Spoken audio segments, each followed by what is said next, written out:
to confession this morning, and I said to the priest, I don't understand why God allows, like, little kids to be abused. Or no, I said I don't understand why God allows children to be abused. And he said, it doesn't matter if you understand. You only ask to be faithful.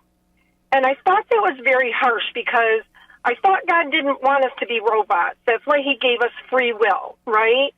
So it's kind of conflicting because if it doesn't matter if I understand and I'm just supposed to be faithful, then isn't that really like being a robot? I love your question. This is a fantastic question, Donna. Thank you so very, very much. And Donna, you are correct. You are correct. And your thinking is in line with the best theological minds of Catholic tradition. So 2 famous quotes from Catholic intellectual history come from St. Anselm and from St. Augustine. And for Anselm, the quote is, Fides quaerens intellectum, faith seeking understanding.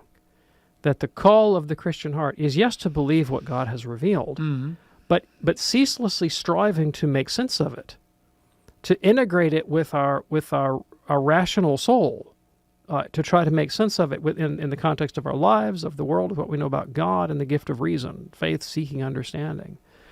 Now, St. Augustine had a similar phrase. He sort of flipped it around. It was credo ut intelligam.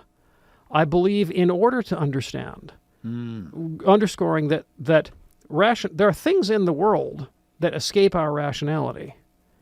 And if we start from the standpoint of faith, we are actually on pretty, if it's Catholic faith, it's what God has revealed, we're on pretty firm footing to build up a rational picture of the world.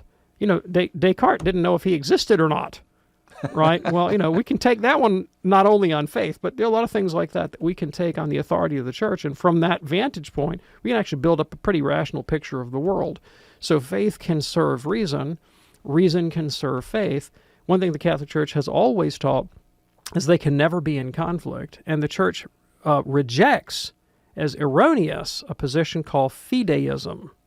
Fideism is ruled at First Vatican Council under Pius IX, took a very dim view of Fideism. And Fideism is the idea that I just believe without reason, without evidence, even if it appears absurd. And that position has always been rejected by the Catholic faith, and dogmatically so. So your intuition that it is right for me to seek understanding is very much in line with the Catholic ethos and the Catholic intellectual tradition. So there have been many, many answers given to the question of why God would allow suffering. At one level, at the level of the particular case, we don't know. Now, that doesn't mean we can't come up with theories. Yeah. At the level of the particular case, we don't know. But in general, God allows evil because he intends to bring out of evil a greater good. Now, that is slim comfort if it's your child who's hurting. Yeah. And so we have an intellectual response that maybe sound logically, okay, God has some good he's going to bring out of this, even though I don't grasp what it is. But at the pastoral level, we also have the accompaniment of Christ who suffers with us. Christ entered into solidarity with human suffering. He himself suffered more than any man so that he could commiserate. And that includes, he also had the suffering of a parent for his lost children.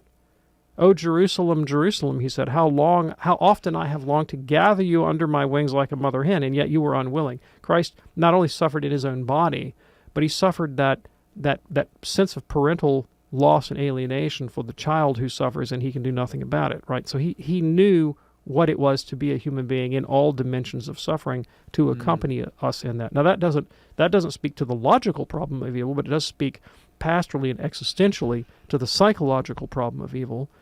And there have been many people who have written sort of philosophical answers to the intellectual problem that basically boil down to elaborations on the theme of God is going to bring some good that maybe at present we don't see.